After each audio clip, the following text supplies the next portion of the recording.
Good morning. Hi. This is R.N. Bhaskar from BKBB, an acronym for Bhaskar Ki Business Baatein. This is a channel that brings to you every week policy analysis, conversations, and occasional business stories. But right now, at 8:15 in the morning, we bring you news behind the news. And today, my co-anchors are Katya. Welcome, Anurag. It's good to have you here. And the three of us will take up three different titles.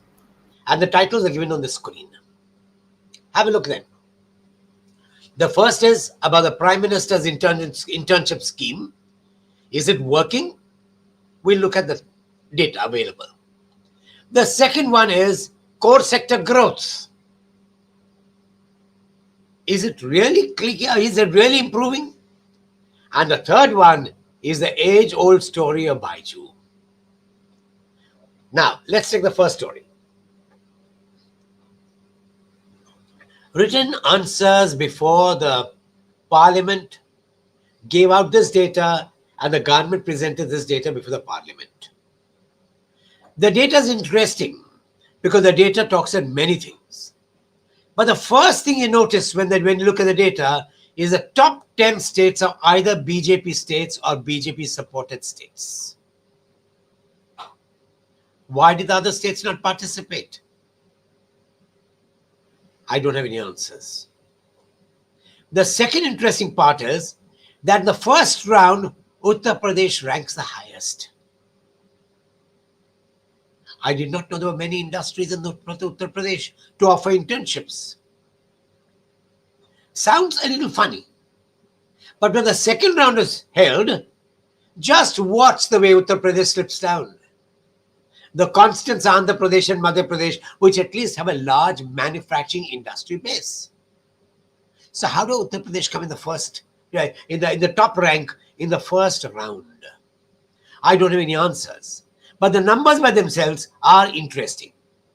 The numbers suggest that you had almost about, in the first round, there were almost about, how many? 280 companies that participated. There were about 1.69% of all the offers went to the top 10 states. Sorry, in round one, 69% went to the top 10 states, with Uttar Pradesh leading. In the second round, however, the numbers increased to 74%. The top 10 states got a larger share. Once again, remember the BJP or BJP supported states. Andhra Pradesh got the highest, Madhya Pradesh came next. 327 companies participated. And if you go back to the scheme, you find out that the government is now going to approach the cabinet for a full-fledged launch of the Prime Ministership's internship scheme after two pilot projects were over. The scheme was launched in October 2024, and the government claims that the first two pilot projects are very successful. Of course, it doesn't mention that the states are BJP states and BJP supported states. But the entire internship scheme, the pilot schemes and now the full-fledged scheme just before elections, is a little tricky and raises many questions. More data is required. I do not know how much money the government will spend after the schemes. And that takes me to the second story, which is equally crucial, about core inflation. Anurag, can we have you? Good morning. The latest data from the for Promotion of Industry and Internal Trade shows that the output of India's 8 core sectors in June nudged upwards by just 1.7%. Its strongest showing in 3 months, but still a shadow of last year's 5% surge. Behind these restrained figures, the story deepens. 5 out of 8 sectors, coal, crude oil, natural gas, fertilizers, and electricity, all registered negative growth in June, while steel and cement are quietly powering ahead. both posting over 9% growth, a sign that the construction sector is refusing to slow down. Coal production plunged by nearly 7%, in part because last year's numbers set a daunting benchmark. Yet, deeper issues remain. Supply chain disruptions and labor shortages have all conspired to tamp down output, with every subsidiary of Coal India reporting declines. Energy, that eternal barometer of industry, tells its own story. Output of crude oil and natural gas both posted losses. A familiar tale in a country where old wells run down and new discoveries remain elusive. The dip in electricity generation is more about nature's unpredictability, where June's excess monsoon rains cooled demand and drove the numbers even further lower, even as the grid grows more complex. If we look at fertilizers and we see the global winds brushing Indian fields, a steady uptick in imports spurred by favorable subsidies and international deals has eroded the incentives for homegrown production amidst trade volatility. Think a sudden Chinese export restrictions. India's self-sufficiency slips further away. So while headline GDP projections remain optimistic, the deeper rhythm of India's economy is now set by caution, not celebration. If these trends persist, industrial growth and job creation may head to even rougher waters, even as a bright spots like construction offer a glimmer of resilience. What's your take on this, sir? You are right. Construction is again something which we have to be very careful about, because construction and steel also lead to highway development, and possibly the bridges or highways that the government is planning to build is what contributed to the consumption of these two items. Coal going up is also rather strange. Why did coal go up? I do not know. And effectively, it means the economy is not out of the woods yet. It means that there could be trouble ahead. There are dark clouds gathering over the economy. Thanks, Anurag. Good story.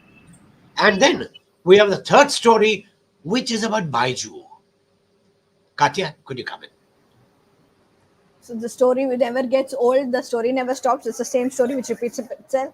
Byju is in huge legal trouble. The latest is the Supreme Court has rejected BCCI and Riju Ravindran's plan to settle the case that been having. Obviously, they were unpaid. They were actually another party which was involved, Glass Industries, which is actually opposed to it.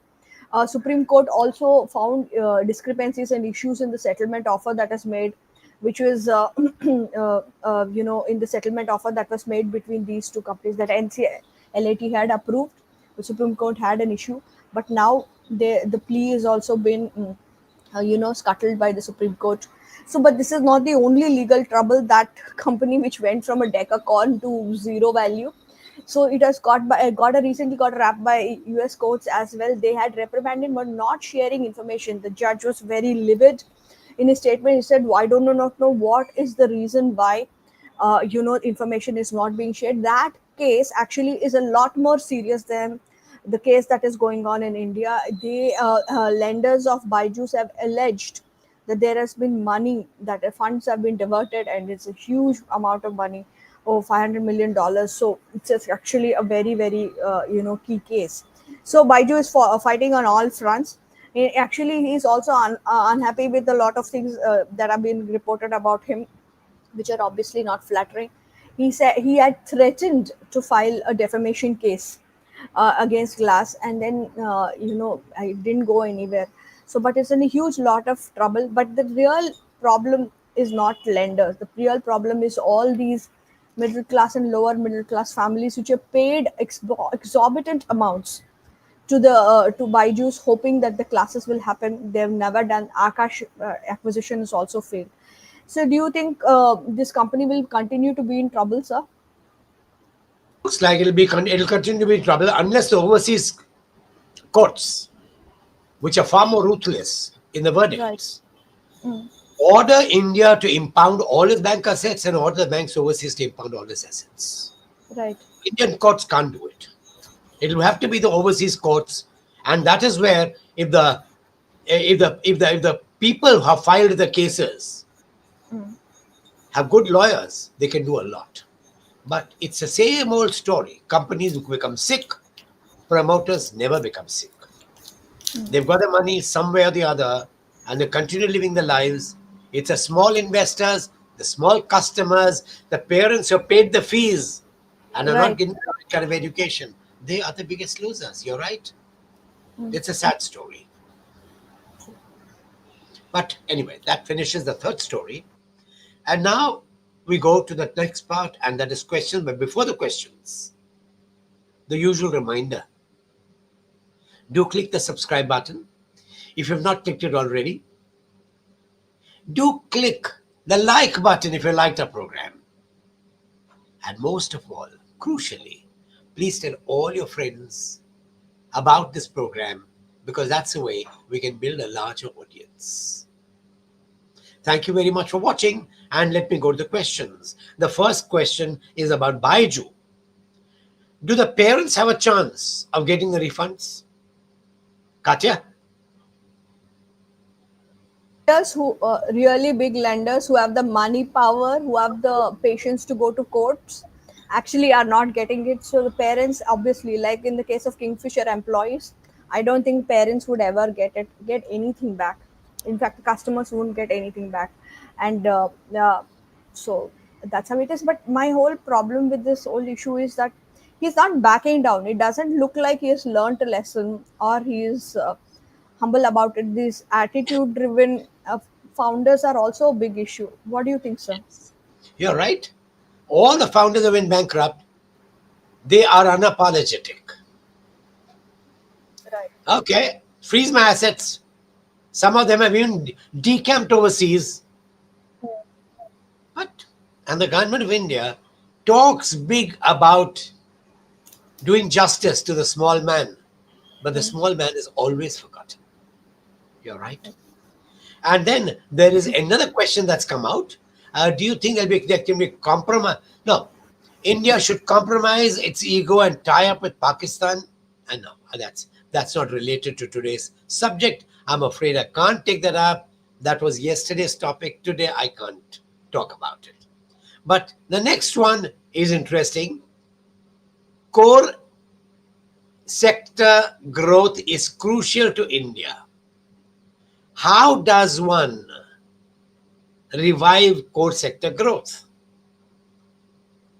Well, India has many choices, but all the choices lead to one conclusion. You have to bring investors in, you have to start new enterprises, you have to create new jobs, you have to create new wealth. India will not grow if you just give freebies away to win elections. The time for freebies is over. You are bankrupting India. And the third question is about what I had talked about, internship scheme. Will the internship schemes help? I don't know whether they'll help.